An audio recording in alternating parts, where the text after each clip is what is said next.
Mars media நேயர்களுக்கும் அன்பர்களுக்கும் இந்த நாள் இனிய நாளாக அமைய எல்லாம் வல்ல இறைவனை பிரார்த்திக்கின்றோம். இந்த சேனல் உங்களுக்கு பிடிச்சிருந்தா மறக்காம சப்ஸ்கிரைப் பண்ணுங்க, ஷேர் பண்ணுங்க, லைக் பண்ணுங்க, கமெண்ட் பண்ணுங்க. எனதருமை மிதுன ராசி நேயர்களே, இந்த அருமையான பதிவுல நம்ம என்ன பார்க்க போறோம் அப்படின்னா, நிகழும் மங்களகரமான குரோதி வருடம் மார்கழி மாத ராசி பலன். இந்த மார்கழி அப்படின்னாலே ஆண்டாள் அருளிய திருப்பாவை, அடுத்தபடியா ஹனுமத் ஜெயந்தி, அப்புறம் ஆங்கில புத்தாண்டு, இது முடிவுல தைப்பொங்கல். ஆக இவ்வளவு அற்புதமான ஒரு மாதம் இந்த மார்கழி மாதம். இந்த மார்கழி மாதத்தில் எந்தெந்த கிரகங்கள் உங்களுக்கு நன்மை தரக்கூடியது, எந்தெந்த கிரகங்களின் மூலமாக நீங்க கவனமா இருக்கணும், பரிகாரமா என்ன பண்ணினா ரொம்ப விசேஷம் அப்படிங்கறத பத்தி நம்ம இப்ப தெளிவா பார்க்க போறோம். ஃபர்ஸ்ட் ஆஃப் ஆல், உங்களோட ராசிநாதனும் சுகாதிபதியுமான புத பகவான் 6ஆம் இடத்துல இருக்கார். 6ஆம் இடம்ங்கிறது மறைவு ஸ்தானம். ஆனாலும் இந்த இடத்துல உங்களுக்கு ஓரளவுக்கு நன்மைகளை கொடுக்கக்கூடிய ஒரு முன்னேற்றத்தை அவர் இந்த புத பகவான் கொடுப்பார். என்ன அப்படின்னா, சாதாரண உங்கள் ராசிநாதன் அப்படின்னாலே புதன் அப்படின்னாலும் சுகாதிபதியும் அவர் தான். சோ உங்களுக்கு அறிவின் மூலமாக உங்களுக்கு சில வருமானங்களை, சொத்து சுகங்களை ஏற்படுத்தி கொடுப்பவர் உங்கள் ராசிநாதன் புத பகவான். அவர் 6ஆம் இடத்துல இருக்கிறதுனால உத்தியோகத்துல பரபரப்பா இருப்பீங்க. வேலை பளு இருந்தாலும் அதை இன்முகத்துடன் செய்து முடித்து மேல் அதிகாரிகளிடம் நற்பெயர் பெறுவீர்கள். அதே தொழில் வியாபாரத்திலும் கடுமையான போட்டிகள் இருந்தா பத்தி கவலையே பட மாட்டீங்க, போய்கிட்டே இருப்பீங்க. நீங்க வைகை எக்ஸ்பிரஸ் கிடையாது, வந்தே பாரத் மாதிரி போயிட்டு இருப்பீங்க, பிரச்சனையே கிடையாது. அதே மாதிரி உத்தியோகத்துல சக ஊழியர்கள்லாம் உங்களோட ஆற்றலை கட்டு பயந்து போவாங்க. அப்பாடியோ இவர்கிட்ட வச்சக்கூடாதுப்பா அப்படிங்கிற மாதிரி. இந்த புத பகவான் 1/1/2025 முதல் 7ஆம் இடமாகிய களத்திரஸ்தானத்தில் வரப்போறார். சூரிய பகவான் இணைந்து புதாதித்ய யோகத்தை கொடுக்க போறார். கல்வி வயல மாணவ மாணவிகள், இந்த குழந்தைகள்லாம் ரொம்ப நல்லா படிக்கக்கூடிய ஒரு வாய்ப்புகள் அவங்களுக்கு தேடி வரும். இந்த பக்கத்துல படிக்கிறா பாருங்க பசங்க, அவங்களே உங்களுக்கு நிறைய பாயிண்ட்ஸ் எடுத்து கொடுப்பாங்க. அதை நீங்க வச்சு ஒரு அபிவிருத்தி பண்ணிப்பீங்க, உங்க ஞானத்தை அப்படியே கொண்டு வந்துப்பீங்க. அந்த அளவுக்கு குழந்தைகள்லாம் நல்லா படிக்கக்கூடிய ஒரு வாய்ப்புகள்.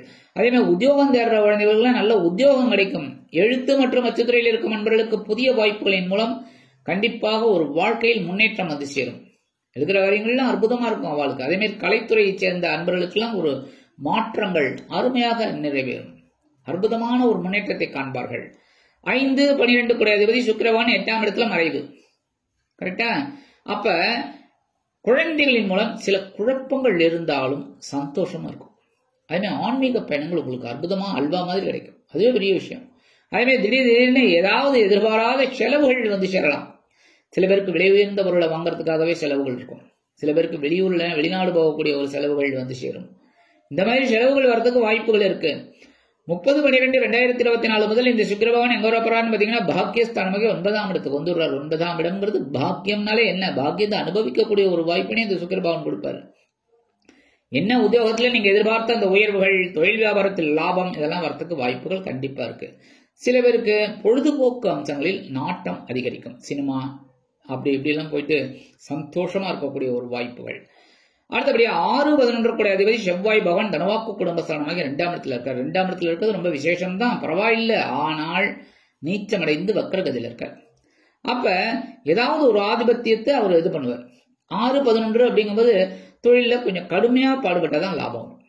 அதே உத்தியோகத்துல நீங்க உங்களுக்கு என்ன வேலை கொடுத்துருக்காலும் அதை கரெக்டா பண்ணினா கண்டிப்பா ஒரு உயர்வுகள் உங்களுக்கு வரும்.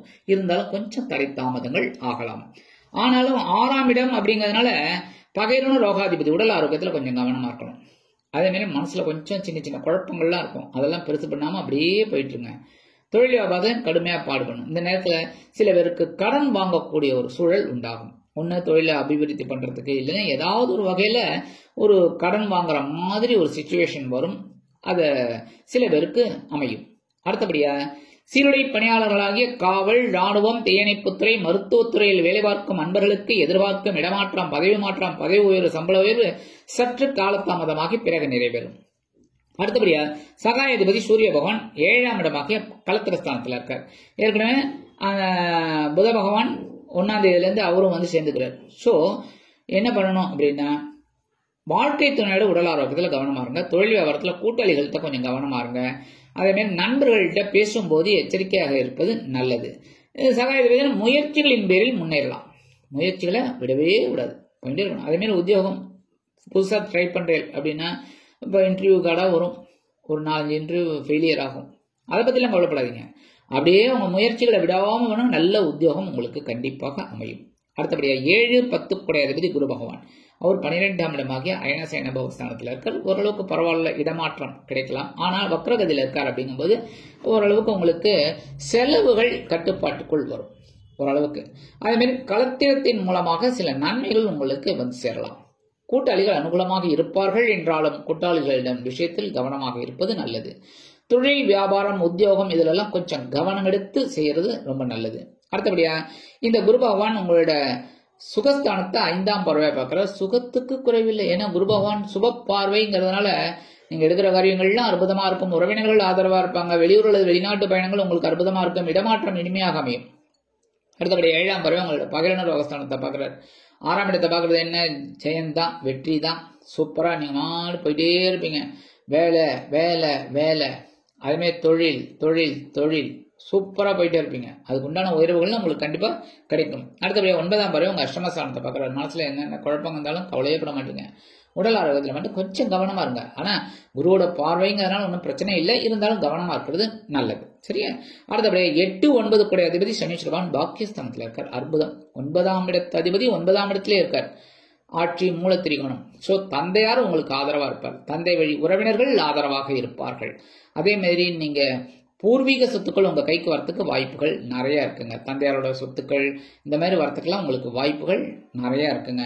அடுத்தபடியா புதுசா வீடு வாங்கணும், மனைவாத வாங்கி போட்டுடலாம் அப்படின்னு நினைக்கிறவாள்லாம் தைரியமா இறங்கலாம். 8ஆம் இடத்து அதிபதி அப்படிங்கிறதுனால உடல் ஆரோக்கியத்தில் மட்டும் கொஞ்சம் கவனமா. அது எப்பவுமே உண்டே சார். யாரா இருந்தாலுமே உடம்பு நல்லா இருந்தா தான் கரெக்டா மனசும் நல்லா இருக்கும். மனசும் நல்லா இருந்தா நம்ம எடுக்கிற காரியங்கள் நல்லா இருக்கும். அதனால உடல் ஆரோக்கியத்தில் கொஞ்சம் கவனமா இருக்கிறது ரொம்ப விசேஷம். அடுத்தபடியாக சாயா கிரகங்கள் என்று அழைக்கப்படக்கூடிய ராகு பகவான் ஜீவனஸ்தானமாக 10ஆம் இடத்துல இருக்கார். உத்தியோகத்தில் கொஞ்சம் வேலைபளு அதிகமாக தான் இருக்கு. அதுமாதிரி தொழில் வியாபாரத்திலையும் கொஞ்சம் கவனமாக தான் இருக்கீங்க. ஆனாலும் சமாளிக்க முடியல. ஆனா போயிட்டு இருக்கு. ரைட், அப்படியே இருக்கட்டும், ஒன்றும் இல்லை. ஏன்னா ஜீவனத்தை விருத்தி அடைய வைக்கிறார். ஸோ ஏன்னா பிரம்மாண்டமா கொடுத்தாதான். ராகு வந்து பிரம்மாண்டத்துக்கு அதிபதி. ஸோ உங்களுக்கு ஒரு பெரிய அச்சீவ் பண்ணணும் அப்படின்னா அந்த பிரம்மாண்டத்துக்கு ஒரு வேலை கொடுத்தாதான். ஸோ நீங்க அற்புதமா செய்யக்கூடிய அமைப்பை கொண்டவர்கள் அப்படிங்கிறதுனால எல்லாத்துலயுமே வெற்றி கொடி நாட்டுவீர்கள். அதே மாதிரி வெளியூர்ல வெளிநாடு போய் படிக்கணும், உத்தியோகம் பார்க்கணும்னு நினைக்கிற குழந்தைகளுக்கெல்லாம் அற்புதமான ஒரு பாக்கியம் வந்து சேரும். அடுத்தபடியா கேது பகவான் ஞானக்காரகன் என்று அழைக்கப்படக்கூடிய கேது பகவான் சுகஸ்தானமாக 4ஆம் இடத்துல இருக்கிற உடல் ஆரோக்கியத்தில் ஒரு குழப்பத்தை கொடுத்து தெளிவை கொடுப்பார். எப்பவுமே இந்த கேது அப்படிதான் கொடுத்து கெடுப்பார். எப்படின்னா உங்களுக்கு ஒரு சில விஷயத்த அப்படி காமிச்சு இப்படி பண்ணணும் அப்படி பண்ணணும்னு ஒரு தெளிவை கொடுப்பார். ஸோ நம்ம அதுக்கேற்ற மாதிரி நம்ம புத்தியை கொண்டு குழைச்சிக்கணும். சரியா? அதனால புத்தி தான் முதல்ல. ஸோ அதை வச்சு அது ராசிநாதன் உங்களுக்கு புதனே தான். ஸோ கவலைப்பட மாட்டீங்க. ஸோ இப்படி அந்த நெளிவு சுழிவுன்னு சொல்லுவாங்க பார்த்தீங்களா, அதெல்லாம் ரொம்ப அற்புதமாக உங்களுக்கு கிடைக்கும். அதை வச்சே நீங்கள் முன்னேறுவீங்க, பிரச்சனை இல்லை. வெளியூர் வெளிநாடு போகும்போது அந்த கரெக்டான ஒரு மெயின்டைன் பண்ணினா ரொம்ப விசேஷம். சரியா? இப்போ ஊருக்கு போகிறோம், ஒரு 10 நாள் அங்கே தங்க போகிறோம், மருத்துவம் ஏதாவது பார்த்து மாத்திரை மருந்தெல்லாம் சாப்பிட்டுட்டு இருக்கோம்னா கரெக்டாக அதெல்லாம் எடுத்துன்னு போகணும். சரியா? ஏன்னா அங்கே கிடைக்குமோ கிடைக்காதோ. ஏன்னா சில பேருக்கு வந்து அந்த பிராண்டு தான், அந்த பேர்னா அந்த பேர் தான், பரவாயில்ல வேற அதெல்லாம் யாரும் ஒத்துக்க மாட்டாங்க. அப்போ அந்த 10 டேஸ்க்கு உண்டான மருந்து மாத்திரையெல்லாம் நம்ம எடுத்துன்னு போயிடணும். சரியா? அந்த மாதிரிலாம் பார்த்துட்டாலே ரொம்ப விசேஷம். சரி, பரிகாரமாக என்ன பண்ணினா ரொம்ப விசேஷம்? சூரிய வழிபாடு கண்டிப்பாக பண்ணணும். ஏன்னா 7ஆம் இடத்துல இருக்க. ஸோ உடல் ஆரோக்கியம் நல்லபடியாக இருக்கணும், வாழ்க்கை துணை நல்லா இருக்கணும், சுபகாரிய நிகழ்ச்சிகள் அருமையாக நடைபெறணும் அப்படின்னாக்க சூரிய வழிபாடு தினந்தோறும் பண்ணுறது உடல் ஆரோக்கியத்தையும் சிறப்பட வைக்கும், மனதளவில் இருந்த வேதனைகளையும் குறைக்கும். அடுத்தபடியாக முருகப்பெருமான். ஏன்னா செவ்வாய் பகவான் நீச்சத்தில் இருக்கார். சரியா? அதுவும் 6, 11 கூட அதிபதி. லாபம் வரணும் அப்படின்னா முருகப்பெருமான வழிபாடு பண்றது ரொம்ப உச்சிதமான பலன்களை உங்களுக்கு கண்டிப்பாக கொடுக்கும். என்ன? செவ்வாய்க்கிழமை செவ்வாழி மாலை போட்டு நெய் தீபம் ஏற்றி வழிபாடு பண்ணிட்டு வாங்குவோம். கண்டிப்பாக ஒரு பெரிய ப்ளஸ் பாயிண்ட் உங்களுக்கு கிடைக்கும். அந்த செவ்வாய் பகவானால் உங்களுக்கு வரக்கூடிய ஒரு நன்மைகள் கண்டிப்பாக கிடைக்கும். சரியா? அடுத்தபடியா புற்றுக்கோயில் கண்டிப்பாக போயிட்டு வர்றது ரொம்ப விசேஷம். செவ்வாய்க்கிழமை, வெள்ளிக்கிழமை, ஞாயிற்றுக்கிழமை 3 நாள் போகிறது ரொம்ப விசேஷம். அம்பாள் வழிபாடு, நாகர் வழிபாடு. முடியலையா ஒரு நாள் போயிட்டு வாங்குவோம். சரியா? ஏதோ செவ்வாய்க்கிழமையோ வெள்ளிக்கிழமையோ ஞாயிற்றுக்கிழமையோ. சரி, சில பேர் கேட்கலாம், அப்ப செவ்வாய்க்கிழமையா நான் வச்சுட்டேன்னா செவ்வாய்க்கிழமையா போகணுமா அதெல்லாம் கிடையாது சுவாமி. நீங்க இந்த வாரம் செவ்வாய்க்கிழமை, அடுத்த வாரம் வெள்ளிக்கிழமை, அதுக்கடுத்த வாரம் செவ்வாய்க்கிழமை, அதுக்கடுத்த வாரம் ஞாயிற்றுக்கிழமை, எப்போ வேணாலும் சரி, அம்பாள் வழிபாடு உங்களுக்கு ஆனந்தத்தை தரும். நீங்கள் நினைத்த காரியங்களை நிறைவேற்றி கொடுக்கும். அதனால இந்த ராகு கேதுவால் விளையக்கூடிய ஒரு நன்மைகள் கண்டிப்பாக உங்களுக்கு வந்து சேரும். சரியா? அந்த மாதிரி பண்றதுனாலே ரொம்ப விசேஷமான பலன்களை நீங்க எதிர்பார்க்கலாம்.